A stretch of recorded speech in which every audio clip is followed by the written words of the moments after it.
الحمد لله رب العالمين والعاقبة للمتقين والصلاة والسلام على سيد الأنبياء والمرسلين وعلى آله وصحبه ومن دعا بدعوتهم إلى يوم الدين أما بعد فأعوذ بالله من الشيطان الرجيم بسم الله الرحمن الرحيم قد أفلح المؤمنون الذين هم في صلاتهم خاشعون إلى قوله والذين هم لأماناتهم وعهدهم راعون صدق الله مولانا العظيم۔ بزرگان محترم، عزیزو، دوستو، جیسا کہ آپ کو معلوم ہے کہ ان آیات کے سلسلے میں کئی ہفتوں سے قرآن و حدیث کی روشنی میں باتیں پیش کی جا رہی ہیں۔ اللہ تعالیٰ قبول فرمائے، مجھے بھی اور امت کو اس سے فائدہ پہنچائے۔ بات چل رہی تھی، چونکہ اس میں یہ بتلایا جا رہا ہے کہ وہ مومن کامیاب ہے، فلاح دنیا و آخرت میں کامیابی کے معنی میں آتا ہے۔ کون مومن کامیاب ہے؟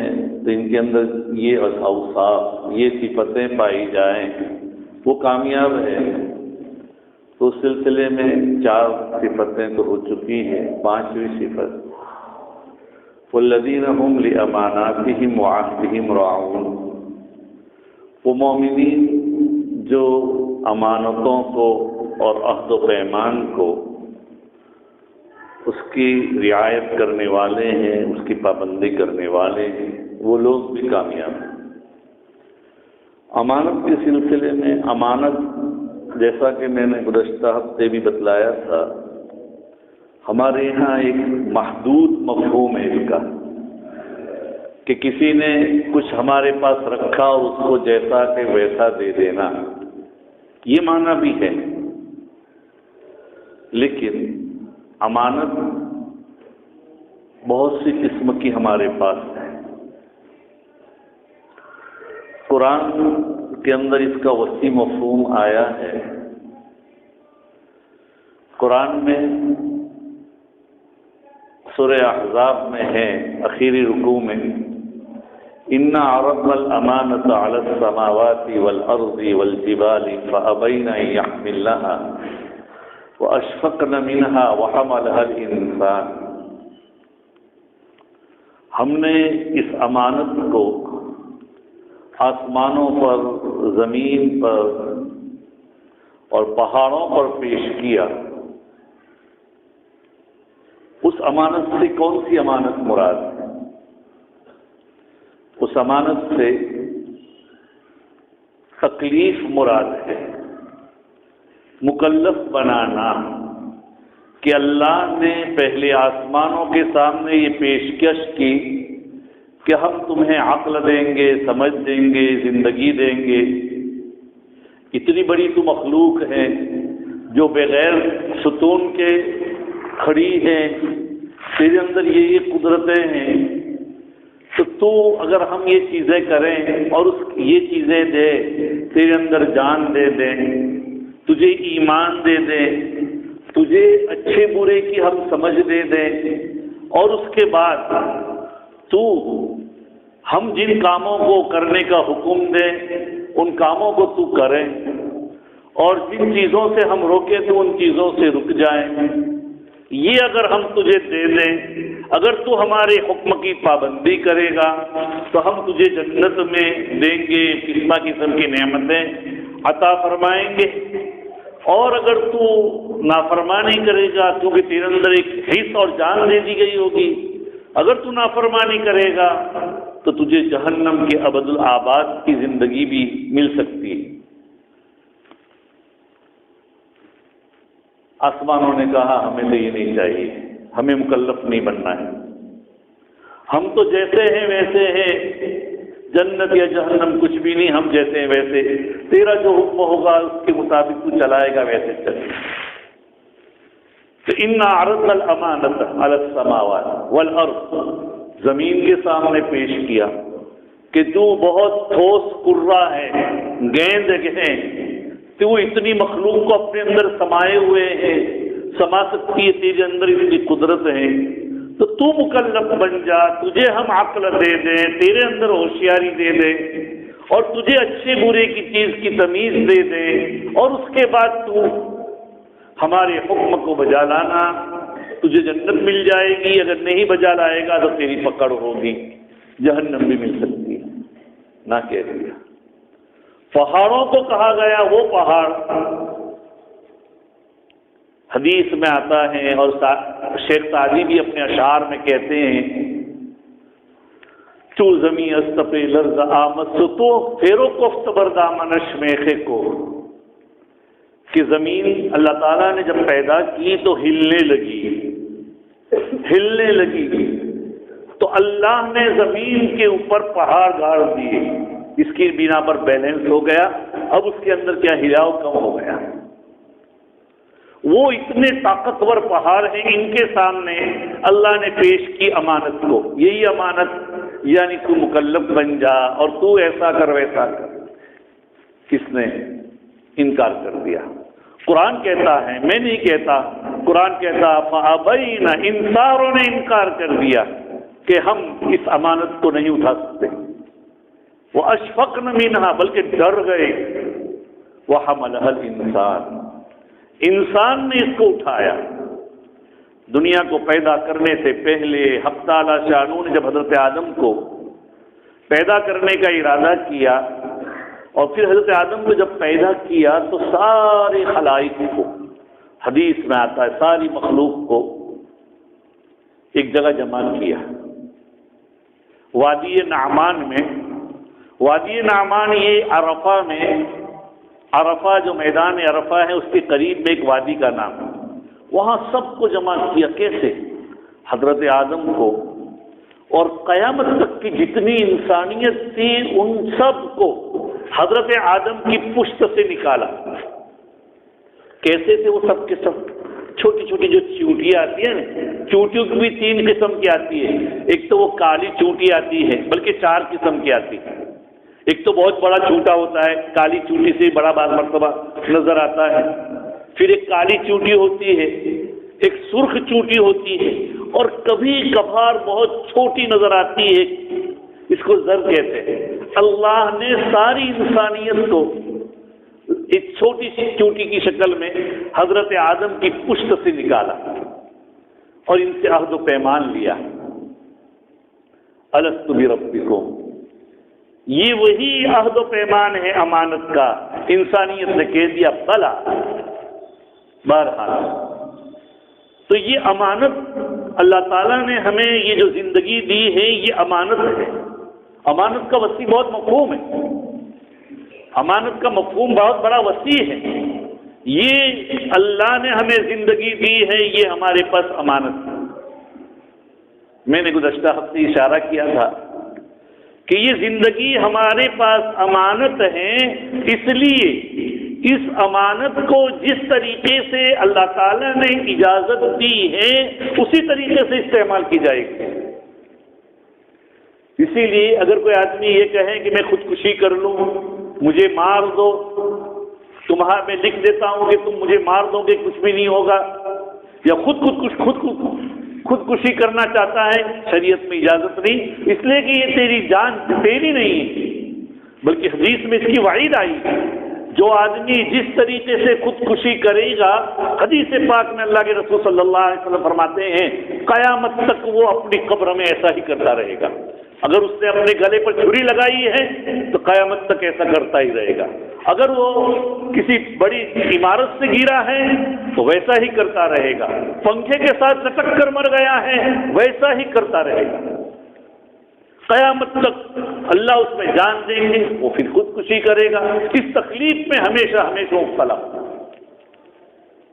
اسی طریقے سے حق تعالی شانہ نے ہمیں دوسرے اعضائے بدن دیے ہیں، وہ بھی اللہ کی امانت ہے۔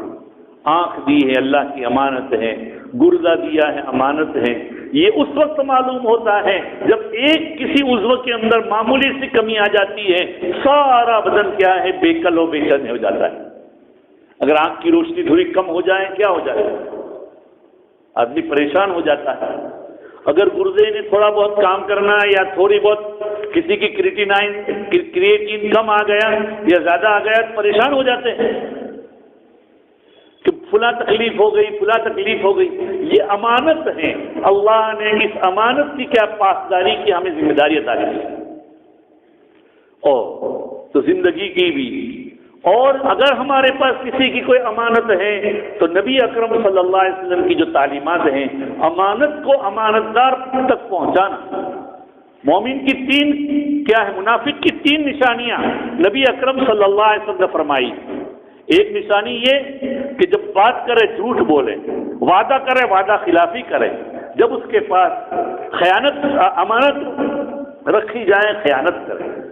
اور میں نے گزشتہ ہفتے ایک واقعہ شروع کیا تھا لیکن وہ بات وقت کی قلت کی بنا پر پوری نہیں ہو سکی۔ حضرت غزوہ خیبر کے موقع پر حضرت اسود جو ایک چرواہے تھے اور نبی اکرم صلی اللہ علیہ وسلم کے پاس آئے اور آپ کی خدمت میں آ کر مسلمان ہو گئے، انہوں نے خود کہا کہ میں ایک حبشی آدمی ہوں، کالا کلوٹا آدمی ہوں، اگر میں ایمان لے آؤں تو کیا کر سکتے ہو، کیا ہو سکتا ہے؟ کہا کہ تم ہمارے بھائی ہوں گے، تم مجھے کیا میرے ساتھ کیا سلوک کرو گے، تم ہمارے بھائی ہیں اور تم ہمارے ساتھ اٹھک بیٹھک کرو گے، اللہ تیری سیاہی کو سفیدی سے بدل دے گا وغیرہ وغیرہ۔ یہاں تک تو بات ہو چکی تھی۔ اللہ کے رسول صلی اللہ علیہ وسلم نے فرمایا اچھا تم ایمان لے آئے ہو کہ تیرے پاس یہ بکریاں کن کی ہیں؟ یہود خیبر کی ہیں۔ وہ خیبر کے یہودی جن سے نبی اکرم صلی اللہ علیہ وسلم کو آئے دن ان کی کارثات اور ان کی سازشوں کا نبی اکرم صلی اللہ علیہ وسلم اور مسلمانوں کو شکار ہونا پڑتا تھا، پریشان کرتے تھے۔ تو اللہ کے رسول نے ان کے اوپر حملہ کر دیا تھا، اور حملہ اتنی بات یاد رکھیں اعلاء کلمت اللہ کے لیے ہے، کسی ملک کو فتح کرنے کے لیے نہیں تھا۔ نبی کی تاریخ میں یہ لکھا ہوا ہے، بلکہ صحابہ کی تاریخ میں بھی یہ لکھا ہوا ہے۔ ان کا مقصد تو کیا ہے؟ اعلاء کلمت اللہ۔ بہرحال خیبر کے وہ فتح نہیں ہو رہے تھے اور وہ مسلمان ہو گئے۔ اللہ کے رسول نے فرمایا یہ بکریاں واپس کر دو۔ کن کی بکریاں؟ ان یہودیوں کی بکریاں۔ یہاں سے بات اپنی باقی رہے گی۔ ان یہودیوں کی بکریاں جن کی سازشوں کے مسلمان ہمیشہ شکار رہتے تھے، اور میں نے کہا تھا آج کل کی دنیا دیکھ لیجیے، آج کل کی دنیا دیکھ لیجیے، اگر دشمن کے مال کے اوپر اگر یہ ہو تو چاہے دشمن کے بچے مر رہے ہو وہ دشمن مان رہے ہیں، ورنہ دشمن نہیں بیچارے، نہتے لوگ ہیں جہاں کہیں گے، چاہے اس ملک میں ہو کہیں، جن کو انہوں نے دشمن مانا غیروں نے، ان کے ساتھ ان کی مال دولت کے ساتھ چاہے کتنے بھی عہد و پیمان ہو اس کی کوئی پاسداری نہیں ہوتی، کتنی ہی امانتیں ان کے پاس۔ بہرحال حضرت اسود کو اللہ کے رسول نے فرمایا تم بکریاں واپس پہنچا دو، وہ پہنچائے۔ پھر اللہ کے رسول کے پاس آئے، دین کا وقت تھا کہ اللہ کے رسول اب میری کیا ذمہ داری؟ بھائی اس وقت نہ نماز کا وقت ہے کہ تم کو میں نماز پڑھاؤں، نہ روزے کا، رمضان کا مہینہ ہے تم کو میں رمضان، یا نہ تم اتنے مالدار ہو کہ تمہیں میں زکوٰۃ دینے کا کہوں، کچھ بھی نہیں، بس ہم اللہ کے راستے میں نکلے ہیں، تم بھی ہمارے ساتھ اللہ کے راستے میں نکل جاؤ۔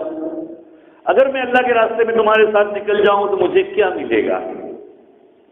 اگر تم زندہ رہے تو غازی بن کر لوٹوں گے، اللہ کے راستے کا جو ثواب ہے وہ بتلایا گیا ہے، اور اگر تم اس راستے میں کام آ گئے تو شہید ہوں گے، اللہ تیرے چہرے کی سیاہی کو سرخی سے بدل دے گا۔ بات آئی گئی، جنگ پوری ہوئی، نبی اکرم صلی اللہ علیہ وسلم گھوم رہے ہیں تو ایک جگہ کے اوپر حضرات صحابہ کرام کھڑے ہیں۔ ارے یہ ناش کن کی ہے؟ سب پریشان صحابہ کہ یہ کون ہے؟ کسی نے کچھ کہا، کسی نے کچھ کہا۔ کیونکہ اجنبی آدمی کسی کو کوئی نہ پہچانتا ہو، اگر اس کی نعش ملے تو اس کے بارے میں بعض مرتبہ دوسرے گمان بھی ہو سکتے ہیں۔ اتنے میں نبی اکرم صلی اللہ علیہ وسلم کی جو عادت شریفہ تھی کہ جب کسی جگہ کے اوپر اللہ کے راستے میں نکلو، کام تمام ہو گئے، پورا چکر لگا دیتے تھے، گھومتے تھے۔ اللہ کے رسول نے دیکھا کہ سب کھڑے ہیں، گئے، کیا بات ہے؟ کہا کہ یہ نعش پڑی ہوئی ہے، کس کی ہے معلوم نہیں، ہٹو مجھے دیکھنے دو۔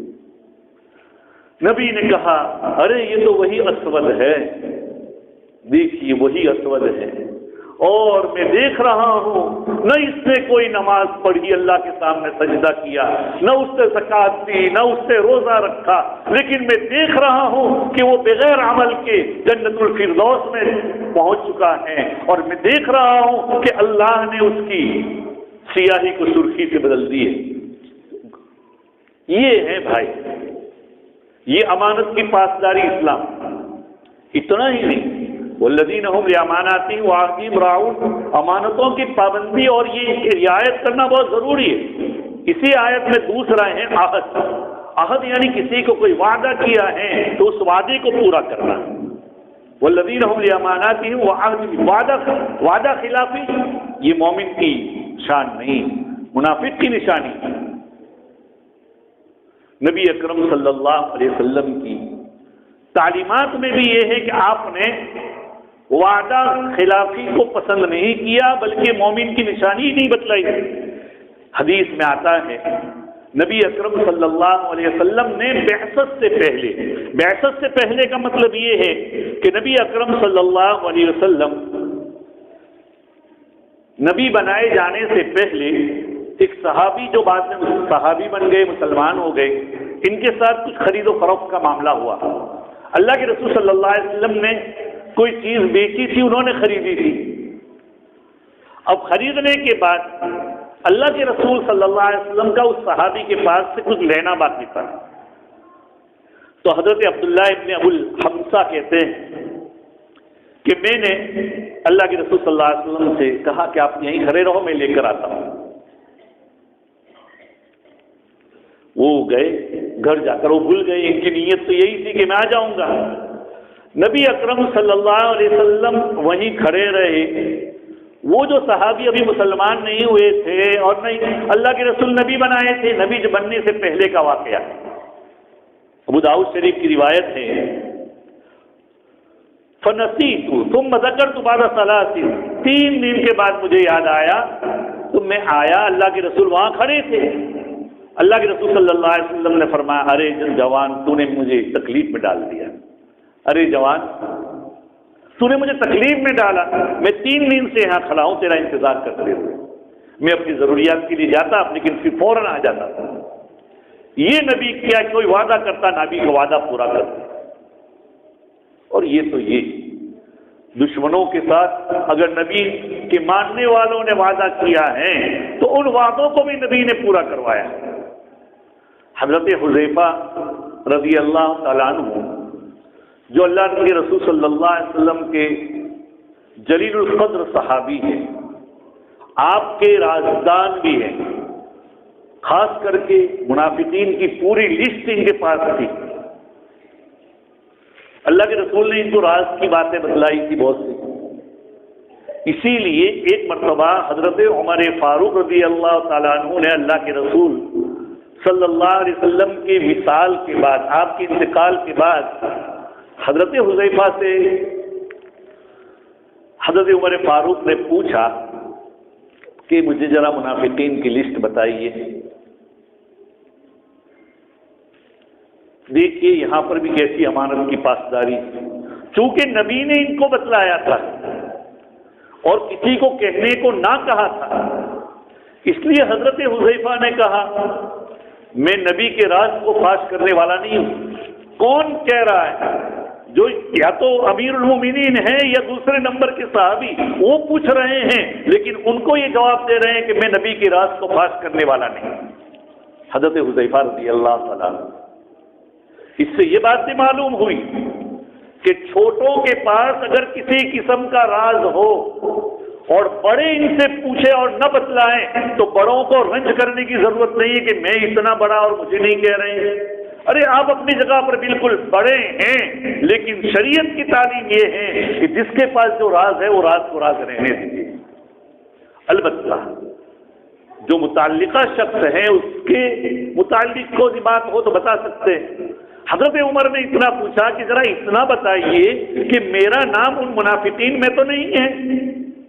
فرمایا نہیں، اتنا بتا دیا۔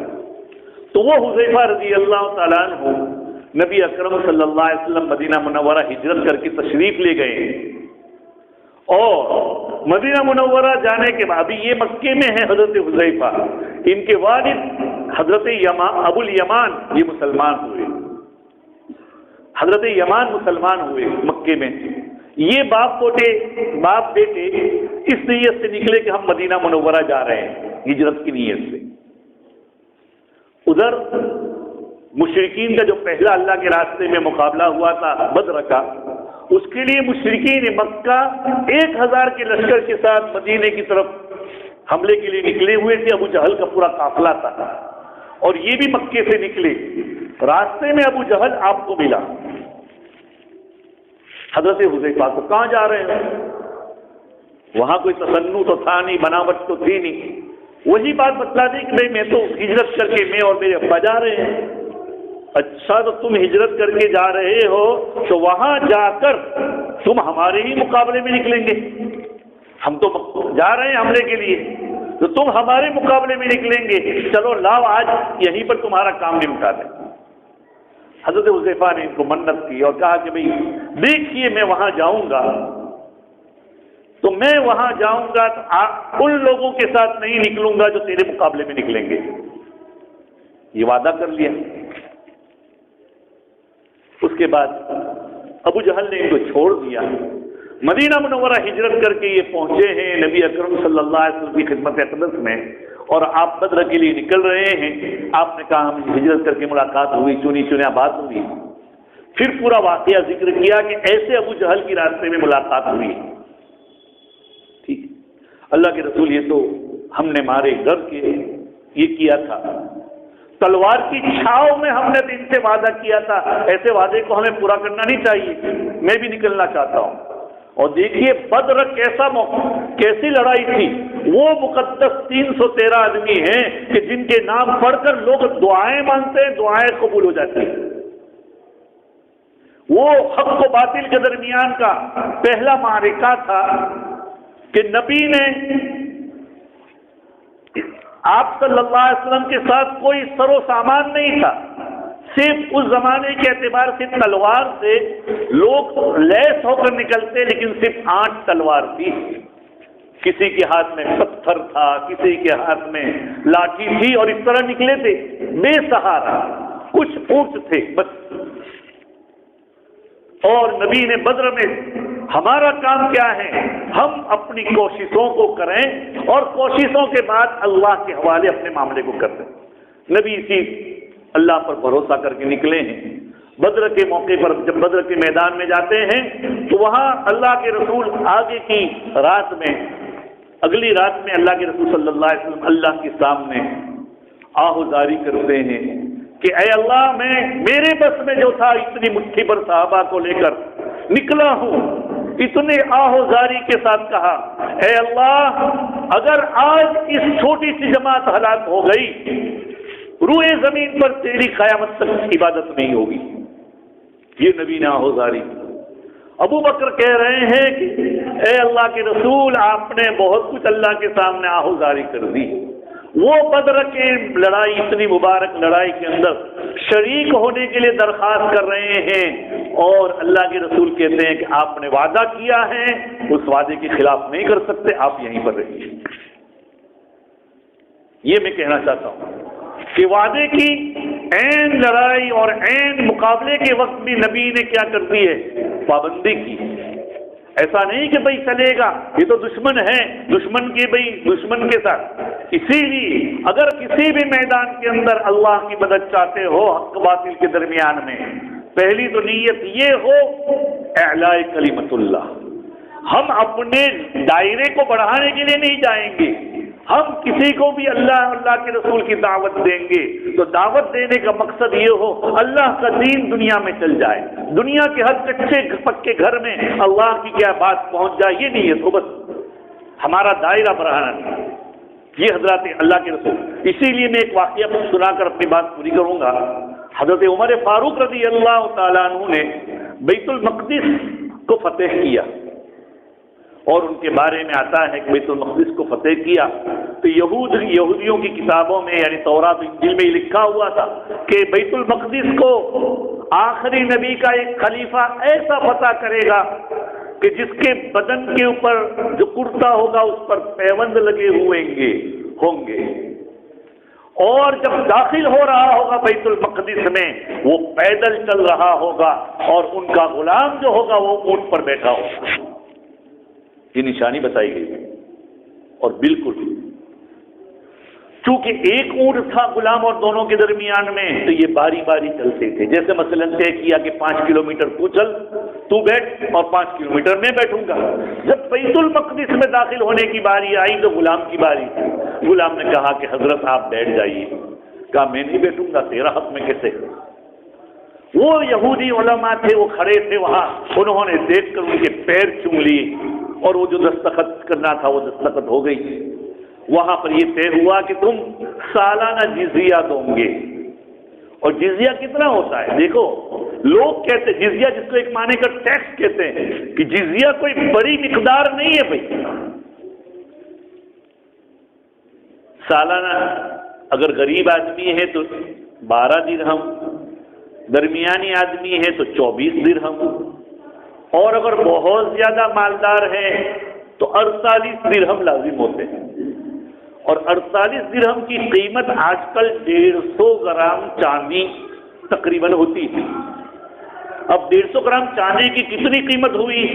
آج کے اعتبار سے بھی 10,000 روپے، بہت بڑا مالدار ہے، لیکن اس کے مقابلے میں اس کو کیا چیز حاصل ہوگی؟ ان کی جان محفوظ، ان کی مال محفوظ، اور ان کی جان مال کی حفاظت کرنا مملکت اسلامیہ کے اوپر لازم ہے۔